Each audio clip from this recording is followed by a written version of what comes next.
Hello and welcome to our final session of the day. My name is Claire Weatherby and I'm a technical assistance provider with ICF. We are at the last session of Wednesday, and this is After the Storm, Housing Counselors Respond to Disasters.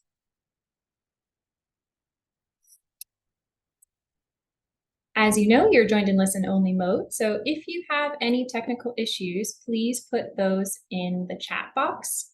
And then if you have any content-related questions, you can put those in the Q&A and we will try to get you some answers. We're going to start off today with a little bit of Mentimeter. So I will pull that up, and you all should have access. It's the same one that we've been using throughout the conference. And so to start off, we would love to know whether your agency offers disaster preparedness, education, or counseling. So you have a few options here, and I think you should have the Mentimeter link in the chat. I see folks, okay, so folks are coming in now. You offer disaster preparedness education, but it's part of other workshops, so like a piece of homebuyer education. I know some folks put it into rental counseling or pre or post-purchase counseling as well. Maybe you offer it as a standalone service. So some agencies are doing kind of specific disaster preparedness workshops for the community. And then, yeah, you have the option of no. So it seems like we have a pretty good mix. A lot of folks don't do this or maybe don't do it yet. And then there's kind of a mix of doing it as part of other workshops, as part of other counseling topics, and some people are doing it as a standalone. Great, so I see people are still coming into the Zoom, so I'm just gonna let that continue to fill in, because this is really good context for the presenters as we get into the content today. So let me flip back to the slides. We have some great speakers today. So first, you have me, Claire Weatherby. Like I said, I'm with the technical assistance team at ICF.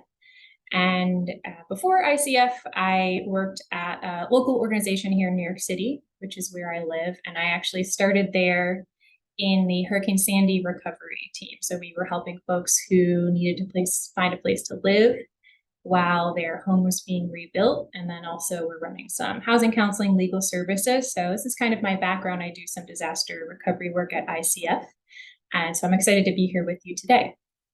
We also have Scott Ledford behind the scenes. He is a senior director at ICF, and he has a wealth of disaster recovery experience. And then we have some speakers from some local agencies who are going to tell their stories. So we have Katina Miner, Advocacy Director at Kentucky Legal Aid, Melissa Looney, Manager of Emergency Services at Self Help Enterprises.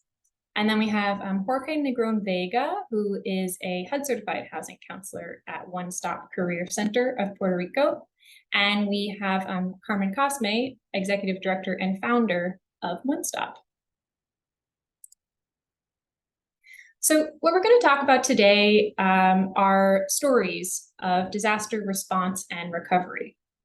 So we've got our three agencies who I just mentioned, and they have three different experiences on this topic. So you're going to hear from Kentucky Legal Aid, who is going to speak a little bit to the more immediate response after a storm, and they worked with FEMA at some disaster centers. So I think that's going to be interesting for folks to hear about. That's kind of a new thing that's happening that HUD is coordinating. And then we've got One Stop Career Center of Puerto Rico. They unfortunately have experienced a number of different types of disasters, and they've got a wealth of experience in this area that they'll share with you. And then from Self Help Enterprises, we're going to hear a little bit about what they've experiencing with drought in California. So I know we talk a lot about storms in this kind of, and wildfires in this disaster recovery context, but as we know, there's many types of sort of natural occurrences that are really impacting our communities. So we're excited to be here with you today to share some lessons learned. And we'll round it out with a little bit of panel conversation and Q&A, so make sure you get your questions in the question and answer box. And I'm going to highlight some tools and resources for you that are available to help you either set up your disaster preparedness operations or enhance them. So I will just hand it right over to Katina to kick us off. All right. My name is Katina Miner. Thanks for the introduction, Claire. I know I'm among many folks who work at nonprofits. So I wear a couple of different hats at Kentucky Legal Aid, like many of you probably do. I'm the advocacy director, as Claire mentioned, but I'm also an attorney and a certified HUD counselor, which brings me here today. So a little bit just briefly about who we are at Kentucky Legal Aid. We're funded by the Legal Services Corporation, as well as many other grant-funded grant funders. And we are the only civil legal services organization serving our 35 county area in South Central and Western Kentucky. And HUD counseling is just one facet of the type of work that we do to provide a wide variety of civil legal services to low income, elderly, disabled, and vulnerable individuals in our community. So we also do, you name it, type of civil legal representation for people who couldn't afford attorneys. So think public benefits, family law, domestic and interpersonal violence, criminal record expungement, et cetera. We can go to the next slide. So I noticed in the poll that around 60% of folks who answered the Menti do not currently do disaster counseling, and neither did we until these tornadoes hit our area in 2021. So disaster HUD counseling really came to us and swept in along with these storms. This map, to me, it's actually kind of hard to read and it doesn't show where I am, which is Bowling Green, Kentucky, but I'll orient you a little bit to what this was. It shows the big population centers of Memphis and Nashville. Bowling Green's about an hour north of Nashville, and one of those little yellow triangles of one of the tornadoes. So this was the path of the storms. It affected 3 out of our 4 offices and really a lot of our service area. So I just wanted to show how this happened for us. And again, it was tornadoes. So the impact was vast throughout Kentucky and some surrounding states, the events that happened in December. But I also want to recognize that it was sort of clinical and almost like incisive the way the storms went. It was not a massive hurricane. It was not a sweeping wildfire. It was just a lot of devastation in one path.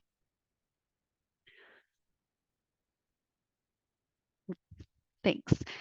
So this was the aftermath, just a little bit. This is not meant to be disaster porn, but did just want to highlight kind of what we were up against. So that path, it's hard to tell from the scale if you're not real familiar with Kentucky geography, but that was 220 miles of tornado touchdown, which is a very long path for a tornado. It tragically claimed the lives of more than 70 Kentuckians, those tornadoes did. And FEMA issued disaster declarations in 16 Kentucky counties. There's actually 120 Kentucky counties. I know I used to live in California where the counties seem about as big as Kentucky itself. So we have a lot of counties. But of those 16 that were disaster declared, 15 of them were in my agency's service area. And this is a picture of Bowling Green, actually kind of one of our main commercial drives and about a half mile from where I live. So Bowling Green had a huge impact. 17 people died, and of housing counseling interest, 475 homes in Bowling Green were severely damaged. And of course, there were many, many more that were damaged to a less severe extent. And there was also really significant damage in Dawson Springs, Mayfield, and other Kentucky locations as well. So now I'll turn to what we did. Claire mentioned this as well. Our disaster response started actually when FEMA, through HUD, invited us to set up shop and go visit the disaster response or disaster relief centers. The one I personally went to was at an old abandoned Sears location at one of our local malls. And we were there. We were also in Dawson Springs and in Mayfield. We, in addition to being on site at the disaster relief centers, we really tried to delve into researching funding and programs to help respond to this crisis. So we were looking for that, not just for folks who were directly impacted, but also for our agency, because we knew that the needs that were emerging in the immediate aftermath were going to continue for years. So we were looking both immediate and long term. And then we began attempting to partner with and conduct outreach, both with, I guess on the slide, I've called it outsiders and insiders. So anyone who's experienced a disaster knows that Red Cross, knows that tons of global, sometimes organizations come in to respond in that immediate crisis moment. But there are also folks who stay and who are there for the long haul. So try to identify quickly, and maybe from prior disasters, if you haven't had one hit where you are yet, identify who those folks will be in the future. So some of the places, just to flag, that worked for us were St. Bernard's Parish. It's called SBP, which helps people with FEMA appeals. And of course, we as a legal services organization do that too. Habitat for Humanity was a really helpful contact for us. And in Kentucky, we have long-term recovery groups that are set up in each county to respond to disasters like this. So that was something that we've continued to work with going forward. And then just briefly, I want to save plenty of time for questions. I'll tell you a little bit about the outcomes that we had in doing this type of work. So and this, again, this was work that primarily emerged from our connections that we made at the disaster relief centers, but we also had many clients who just contacted our agency impacted by the storms, who we were able to connect with HUD counseling or other legal assistance. So one primary area that we found was needed for our clients was guidance in tenancy disputes. So know your state law before disaster strikes about when leases might terminate for uninhabitability, what to consider about security deposits when your apartment or your rental home is destroyed. Educate yourself about repair obligations. And this is another great place to think about doing presentations about disaster readiness, because when a tornado or a hurricane or a wildfire hits your home, you are going to lose all of those documents, like your lease. So perhaps it would be a great way to conduct some outreach if you, and we've started doing this, did presentations at libraries or in your community at churches or the like about how to prepare for disasters. We also assisted clients in finding permanent housing after the storms disrupted that. This really was like a long haul in most cases. So we helped connect people with Red Cross vouchers for hotels initially, helped them connect with church or other religious connections, assisted folks with FEMA rental assistance applications, and then eventually some of our biggest success stories were helping folks get on the list for Habitat for Humanity homes. So we have folks that had been renters who are now almost 2 years out from the tornado, actual homeowners. Disaster unemployment assistance, and actually I'll just mention DSNAP as well, disaster food stamp benefits, were also something that we were able to help connect people to. As an example, with DUA, the disaster unemployment assistance, we saw several survivors who were struggling to keep those benefits active because the agency in our state was employing some work search policies that should not have applied in the DUA context. So we analyzed executive orders and Department of Labor regulations and advocated for system-wide change to make sure that DUA recipients across the state were able to keep those benefits for as long as possible. And then the last two things were, don't forget about the impact that FEMA vehicle replacement can have. We assisted a few clients with appeals to get assistance in replacing vehicles that had been damaged or destroyed in the storm. And really, this is a way to keep clients housed as well, because in this, I'm thinking of one particular client, if they had not been able to keep their car, they would not have been able to continue getting to their job. We live in pretty rural areas with no public transportation. So if they hadn't been able to stay employed, they would have fallen behind on their mortgage or their rental payments, and the tragedies that ensue. And then finally, it's a great idea to get acquainted. This could happen as well at the disaster readiness presentations, but be ready to counsel people or refer them to someone with experience in advocating regarding insurance claims. I can't tell you how many people had renter's insurance or homeowner's insurance, but didn't understand their loss of use policy. So help folks to understand that, help them to claim it so they aren't needlessly paying out of pocket to stay in a hotel when their homes are uninhabitable. That's all I've got for now. Great, Katina, thanks for that presentation. I like that you really shared some stuff that people can take with them and also specific information tips that might be helpful if folks are in this situation, or we hope that they aren't in the future. But I guess I was wondering if you could maybe summarize if there's anything that you wish you had known or done before the tornadoes that would have made your response more effective. Yes, I do have several things. Like in retrospect, we look back with rose-colored glasses on what we could have done better. And of course, I don't wish this on anyone. I hope none of us experience this. But like you said, with our changing climate, there are so many different types of disasters that I think all of us need to prepare. So I think one of the main things is that we could have coordinated sooner. So we ended up arriving at the disaster recovery centers sort of towards the end of the FEMA application window. And if we had paved the way with connections to FEMA or HUD sooner, we would have been able to provide more assistance with immediate tenancy disputes or review of those insurance claims.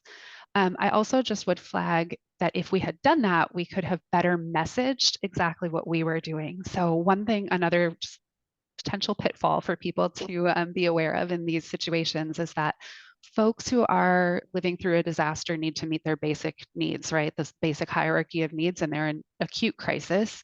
So you see both really the best of people in disasters, and also you see people at their very, very worst. So understandably, when people saw that we were a HUD housing counseling agency, people were like, HUD, they help with Section 8 vouchers, they help with housing. So they thought that we were going to be handing out vouchers or places to live based on some of the communications that went out. So it was a bit of a challenging thing to message, like, no, we're here to talk to you about like longer term stuff and connect you with resources. Also, if you can, think about the type of flyers and information you want to have going out at the beginning, that would be great. We noticed that some of the flyers that were used were the Spanish language flyers referred to hurricanes. And of course, we don't have hurricanes in Kentucky, so that was a little bit insensitive. They still got the message across that we were there, but yeah, just think ahead and think about how the way you might be meeting someone in a disaster space is different and needs to be trauma informed. Think about how best to message the type of paperwork that you might need to do for HUD counseling compliance to make sure that people understand why you have to do it and that it's just a necessary part of the process. I hope that answers the question. It was a long answer. Yeah, no, definitely. And I also am thinking about a couple of resources that we have that may help. So we did a webinar about partnering with emergency management a few months ago. So I'll drop that link in the chat during the next presentation of how to form those connections with the folks in your state who will be coordinating with FEMA. Yeah, and I noticed now that I'm turning my head to the question and answer, I'll do my best to type answers to the questions that have come in the Q&A and let other people speak. Awesome, thank you so much. Thank you. Okay, so now I would love to welcome Melissa Looney from Self-Help Enterprises. So share with us what you've got. Good afternoon. Thank you for the introduction. As Claire mentioned, my name is Melissa Looney, and I am the Emergency Services Manager over the Domestic Well Program at Self-Help Enterprises. I've been with Self-Help for just over 17 years, where I've also served as a HUD certified housing counselor and have over 26 years of experience in the housing industry.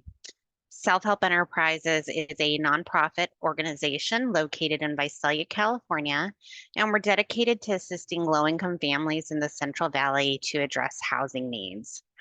Established in 1965, Self-Help Enterprises was the first organization to establish the self-help housing Build Your Own Home Sweat Equity Program. In 2018, Self-Help created an emergency services team to address the needs of families impacted by natural disasters in our area.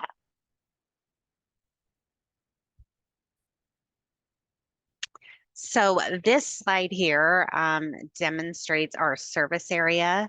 Self-Help Enterprises currently serves 9 counties in the central San Joaquin Valley, which encompasses roughly 29,000 square miles of service territory. That is the equivalent of the state of South Carolina. To fulfill its mission of assisting low-income households, Self-Help Enterprises offers a wide array of services, including asset management, community development and sustainability, emergency services, financial assistance programs, homeownership education, first-time homebuyer assistance, housing rehabilitation, real estate development, and of course, the self-help housing program. To address the multitude of natural disasters that have impacted families in our service area, Self-Help created the Emergency Services Department. The team was designed to see families through disaster from response and education to recovery.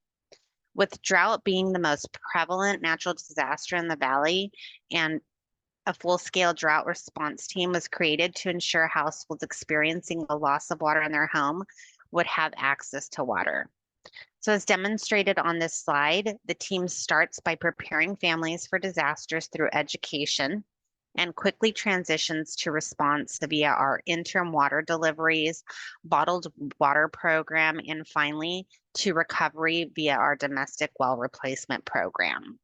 We also have financial assistance. So during the COVID pandemic, we were able to assist families with rental assistance, small business assistance program loans, and utility assistance as well. Emergency preparedness has become a key component of our team. By targeting local communities with social vulnerabilities, our team has been able to prepare residents for disasters such as fire, flood, drought, earthquake, and extreme heat. Funded via the Listos campaign, this preparedness education will help reduce negative impacts to the families in our service areas. Becoming resilient is important to families that have experienced disaster on one or more occasions, as it allows those impacted to prepare and be steadfast during times of distress. Our water well education curriculum and disaster resiliency curriculum are both currently under review by the State Water Resource Control Board and the Department of Water Resources. Once approved, our mission is to educate both owners and tenants of programs available to them, as well as how to self-prepare for future incidents. This includes education on well contamination, operation of well, maintenance of well, and budgeting and conservation. While Self-Help Enterprises works directly with families in the Central Valley, we are aware that drought impacts households in cities and counties throughout the nation. A lack of education regarding well ownership is a major disservice to those who own a home or are considering purchasing a home with a domestic well. A goal for our organization is that well ownership education will be incorporated into homeownership education programs nationwide. This slide highlights some key components of the education we encourage homeownership counselors and financial coaches to know and share with families that are considering ownership of a home serviced by domestic well. By asking your client, what do I need to know, and is this the right choice for my situation? Those are 2 very important questions to address and highlight the topic and the need for education. By requesting a current well inspection by a licensed well driller or county inspector, a potential buyer would know if the well has sustainable water. The inspection could also provide insight on the condition of both the well structure and the submersible pump's condition.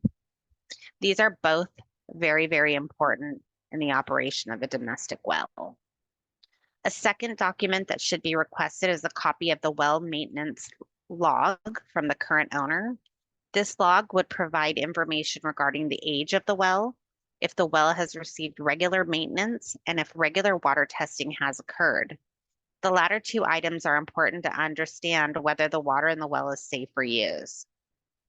After reviewing the current inspection and well log, clients should understand the required maintenance of a domestic well, as well as the costs associated with such maintenance. Regular well sounding will allow you to track water levels. Regular water quality testing will allow a homeowner to ensure that the water well has not become contaminated. Both of these actions require the purchase of equipment that can be costly for homeowners, and the reoccurring cost of having water tested at a lab can add up. When considering your household budget, well owners must determine how much they will need to set aside for monthly, quarterly, and yearly maintenance. Finally, consideration must be given to the fact that a well can go dry, it could collapse, or it could experience electrical issues or pump failure at any time. If this happens, could your client afford the replacement or repair of the well? Currently, repairs or replacements of a submersible pump can run approximately $10,000 to $15,000, and the replacement of a domestic well could cost over $60,000.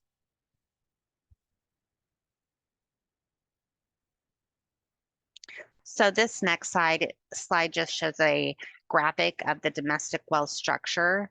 And as you can see, it's a very complicated structure. So it's just to give you a visual of some of the parts and the dynamic of that well. If you're interested in more information about our programs, or you know someone in our service area that would benefit from our programs, please contact us at the numbers listed on this slide. While we do have dedicated numbers for many of our programs, by contacting our main number, you can be directed to the appropriate party. We also work with organizations throughout the country to help with creating new programs such as ours in their area. So by contacting us, we could discuss those options with you as well. This concludes my part of today's program. I'd like to take a moment to thank you all for your time and consideration during my presentation. Thank you, Melissa. This is really great information to have, and I'm just going to even go back to that slide with the chart because I just think it's really helpful. So you kind of talked about the fact that where you are in California, drought has been really impactful. Folks are experiencing, you know, their well drying up, which not only means you don't have water, but also means that your home is not worth as much. So this has been such a crucial issue for you all to address. But I know you used to be a housing counselor, right? And so I guess I'm wondering, you know, in addition to this information about what people might add to their home buyer ed, especially if you're in a rural area and you have, even if you don't have drought risk now necessarily, I know it's growing in a lot of areas, and folks who are buying properties with wells may just need this information. But I'm wondering if you could also talk a little bit about how housing counselors can help folks assess their property for drought risk. Sorry about that. Sure. Obviously the home inspection is such a key component when you're looking for a home, but also just making sure that if there is a well on the property, making sure that you have a certified well driller go out to the home and doing that initial sounding and inspection. That's so important because, you know, in today's world, there's a lot of drought friendly landscaping. So in the past, one big, telltale sign would be, you know, are trees dead? Is the grass around the area dead?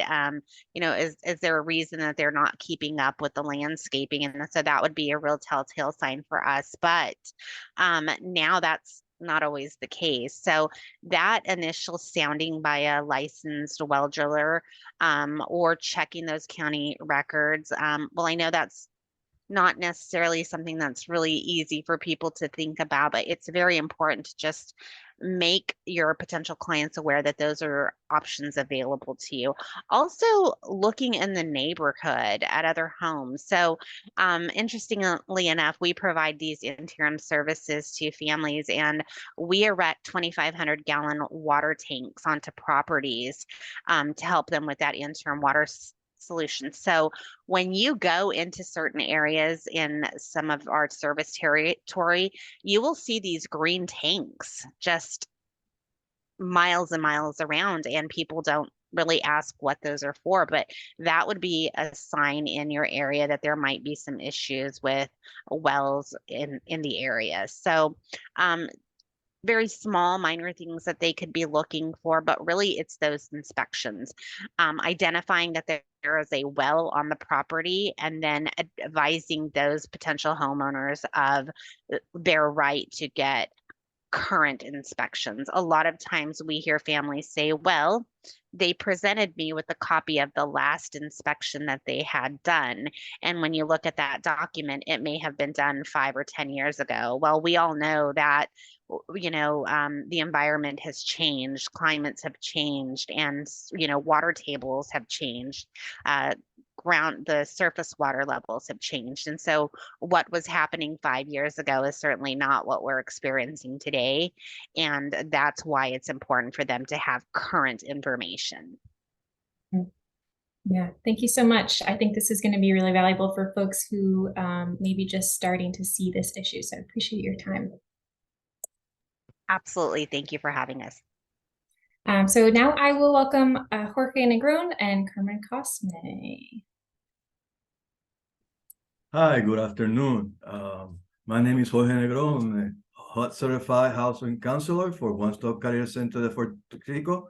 I am very happy to be here tonight or this afternoon to help you out. I'm here with Carmen Cosme. Carmen, a little bit for here. One Stop, it's a housing counseling agency established in November of 2000 to help people in everything that has to do with housing, employment, education, legal services, community health, and youth. As many people know, Puerto Rico has been hit in the last 6 years by a series of natural disasters. First, it was in 2017, Irma and Maria. And then in 2022, we have Fiona. The difference between Maria and Fiona, Maria hit all of Puerto Rico, but Fiona brought, in a very short period of time, a lot of water. So there were communities that were affected by the water, not by winds. And then in 2020, we had the earthquake. And again, the earthquake was in all of Puerto Rico, but the hardest part was on the southwest part of Puerto Rico, where was the epicenter. As a housing counseling agency, we do workshops and counseling on financial capability, pre-purchase education, loss mitigation, post-purchase, and preparedness before and after disasters. Those are some of the services that we provide. Right now, the Housing Counseling Agency is working with the CDB, GDR funds, and so we do a lot of pre-purchase education all through the whole agency. The next slide, please. After Maria, we had a couple of programs that we did with partners, and one of them was the mattress assistant in Barrio Candelaria in Toa Alta, where we impacted 62 families. And I want Carmen right now to talk a little bit about it. I'm going to translate a little bit for her.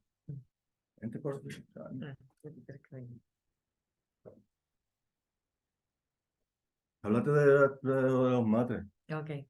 En colaboración con diversas organizaciones de Puerto Rico, nosotros trabajamos y con City Foundation nos dieron la oportunidad de conocer a través de un estudio que hicimos después del post-huracán con el municipio de Toa Baja, y habían unas necesidades que no se habían cubierto, entre ellas la necesidad de matres y de otro tipo de cosas que necesitaban las familias, y conseguimos una fábrica, y esta fábrica nos fabricó y nos sigue fabricando matrices de acuerdo a las necesidades de las familias puertorriqueñas que no han cubierto esa necesidad después de los huracanes Irma y María.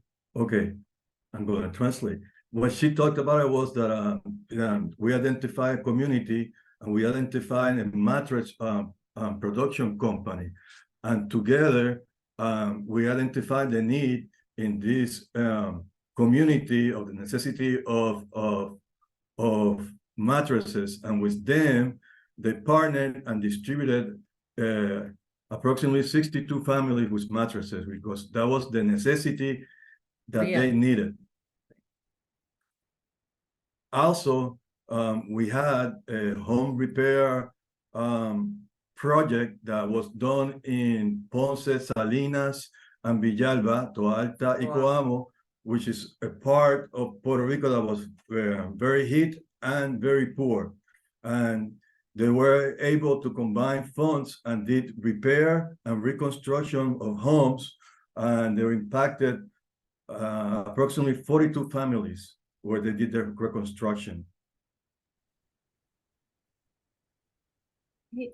Thank you. And we're gonna do kind of a mix of Q&A and presentation. So given this experience you have with the home repair and sort of creative solutions to the challenges that folks are facing, can you talk a little bit about how your education efforts expanded? So after Maria and after the earthquake, we went into the community and we went with our legal department. We combined resources in the organization, and we went to do education, talking about emergency savings and emergency budget, beware of disaster scans and monitor the credit, and helping families applying for assistance, and also for insurance claims, how to manage insurance claims.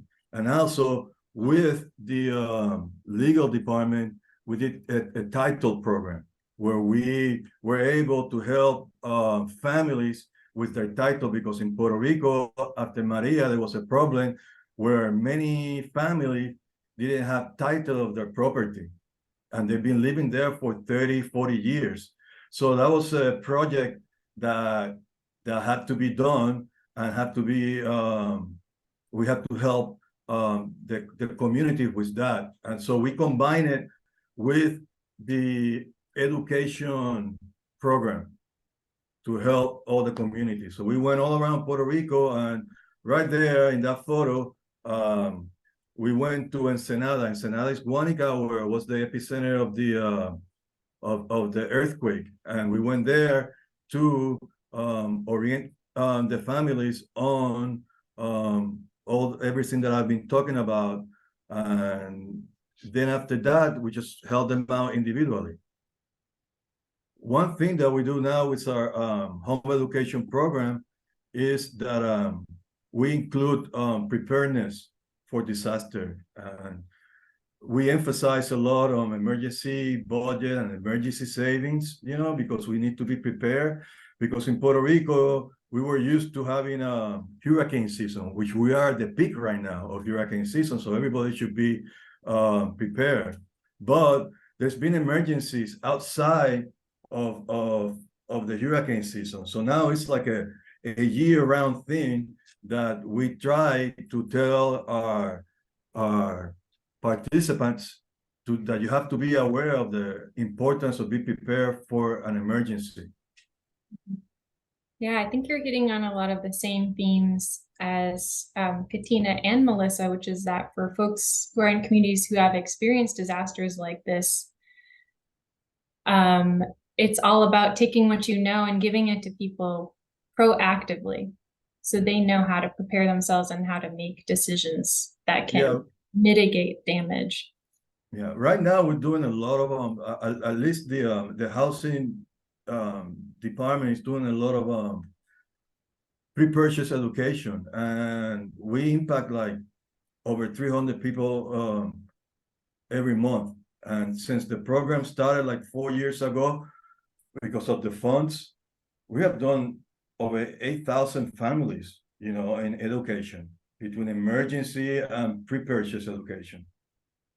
So we're pretty busy in that respect, and in those workshops we do try, you know, and emphasize of all the importance part of like being prepared for a disaster, because a disaster emergency lasts 3 months, and then after that we all want to get on with our lives, but the help takes a long time. You know, it's gonna be 6 years next week of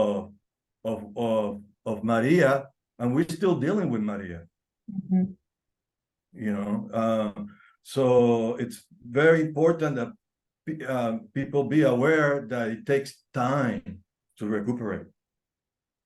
Yeah, and I think we've seen, not to provide too much commentary from me, but in New York City from Sandy, it's been 10 years now, and some folks are still recovering. So I think that's a really important message to hear. There's many phases, right? And Katina mentioned in the chat, the CDBG-DR may come later, but that's a really important piece as well. And I think Scott's going to drop some links in the chat to help folks connect with the agencies in their area that administer CDBG, even if you don't have a disaster right now, making those connections. So maybe for the sake of time, can you summarize quickly some of the lessons that we have that you learned? Well, one of the lessons that Carmen and I learned this from Carmen is that you have to do surveys, because every community have different needs. It's not only water and food; it's other needs. So with the survey, you can direct the help more directly where it's needed. One thing that Carmen talks a lot about is having like a center, like a nonprofit center, where like the nonprofit organization can go in, identify the needs of certain communities they work with, and then distribute that help.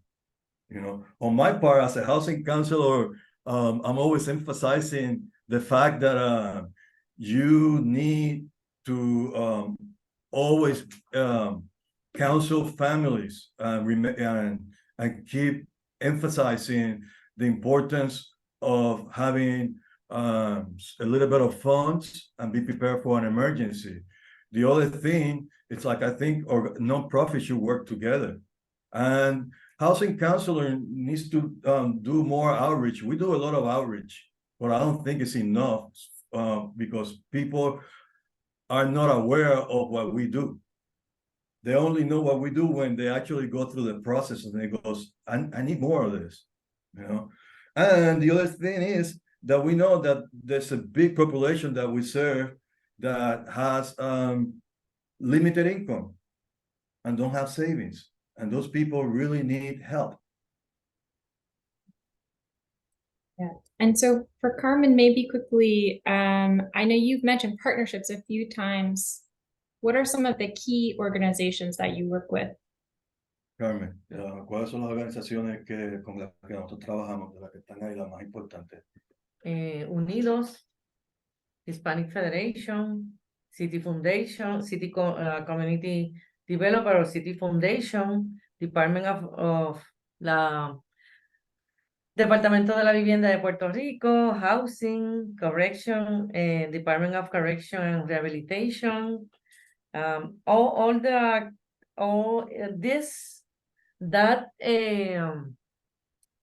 partners is the best important for one stop. Yeah. Unidos, we're affiliated with Unidos, so Unidos is very important to us. The foundation, the Hispanic Federation, is too very important because after Maria, they help out very much to the Foundation of Community of Puerto Rico. I have worked a lot. We work with the Department of Correction and Rehabilitation because that's the reason One Stop was founded, okay, to help people that have problems with the law. So that's a key important that we did give them workshops, and we also give them financial education to incorporate them into the society again. And the administration of Sustento de Menores to help out families with food. Ayudan a que las madres que no tengan pensión alimenticia puedan recibir su pensión. The administration Los of Sustento, our legal department, have single families get their child support. Ujú. So we combine everything, and right now with that program, we're going to give all these single mothers financial structure. Sí. Education. Entre Fundación Comunitaria Hispanic Federation nos hicieron empezar a hacer casa. Yeah, the housing repair was between Unidos and the Hispanic Federation No, Foundation. and the Foundation of Community. Great. Thank you for talking about that. I think it's really helpful for folks to hear the wide range of organizations they might think about partnering with in this work. So I want to invite back Tina and Melissa. We have some time left. And so let's see, Scott, I'm not sure how much has been going on in the Q&A, but do you have anything that might make a good quick question for these folks? No, I mean, I think everybody's been answering the questions in the Q&A. Great. Looks like Christopher recently asked one, but Jorge, it looks like you might have answered that one. Oh, really good. So nothing new is popping up in the Q&A box for us. So I would just encourage folks, if you have any follow-up questions, anything else you'd like to hear these panelists talk about, please go ahead and drop some questions in the Q&A. Great, thank you. Well, I guess so. We have a few resources that I want to share. So I think I'll just maybe we'll move on to those, and but folks keep on putting your questions in, and the contact information for each of these speakers is in the slides. So if you have a specific question, I know there's a lot of technical information shared, so please feel free to reach out. So I will move us on to the next slide. We are going to skip the Mentimeter due to time. And I just want to talk about a few resources that we have here. So the first one is actually a new FAQ from HUD. So I'm going to pull it up here. I don't know if folks can see this very well, but Katina talked a little bit about that disaster response work with HUD. And so I know a lot of folks are asking or wondering maybe whether you can use your grant to fund disaster recovery. And so HUD has just published this new FAQ which answers the question, can we get reimbursed for these activities under the Comprehensive Housing Counseling Grant? And so the answer here essentially is yes. So HUD is just kind of recognizing here that disaster recovery is not like everyday housing counseling. You may not be sitting down with somebody to do a full budget that covers every cost they have every month and finding a way to make it more sustainable because folks are in an emergency situation. They have very pressing concerns. So encourage folks to read through this and kind of just the takeaways are that you can definitely get reimbursed for costs related to disaster counseling. The key takeaways are that you should coordinate with your point of contact if it's not in your work plan to get it in your work plan. And that your main focus should be whether the counseling you are providing meets the needs of the disaster recovery client. So you're going to hit the 5 elements: intake, budget, financial analysis, action plan, and follow-up. But what HUD is most interested in seeing is that those activities are assisting your client. So hopefully that's helpful for folks who may have had some questions about that. And then we also, I guess I'll just pull right back up this browser window, which I think is being covered.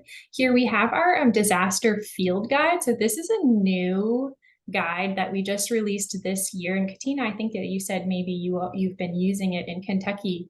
But basically, it kind of gives you some information about what you might expect if a disaster does hit your area. So we've got some tips for preparing your agency if you are going to be either where you are or an area close to you deploying to assist with a disaster. So housing counseling agencies, you may have gathered, have been sometimes situated at FEMA centers. So this talks a little bit about what you might need to think about, training needs, supplies, even how to prepare your team mentally, emotionally, and then some tips for when you're at the site and documenting your experience.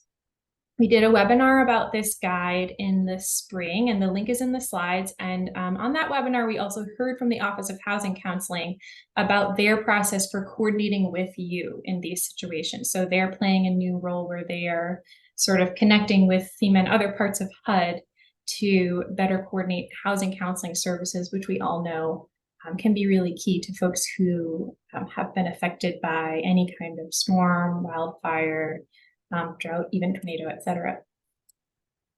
And then I also just want to highlight the disaster recovery toolkit. Many of you may have seen this before, but I just want to point out it has a section for preparing and for operating post-disaster. And if you just click in, there's sections for your organization, your community, and your clients. And we've got a bunch of specific tools. So, how to keep your agency operating post-disaster, suggested partners. We heard a lot about that today. So this is a list of some organizations you might look to.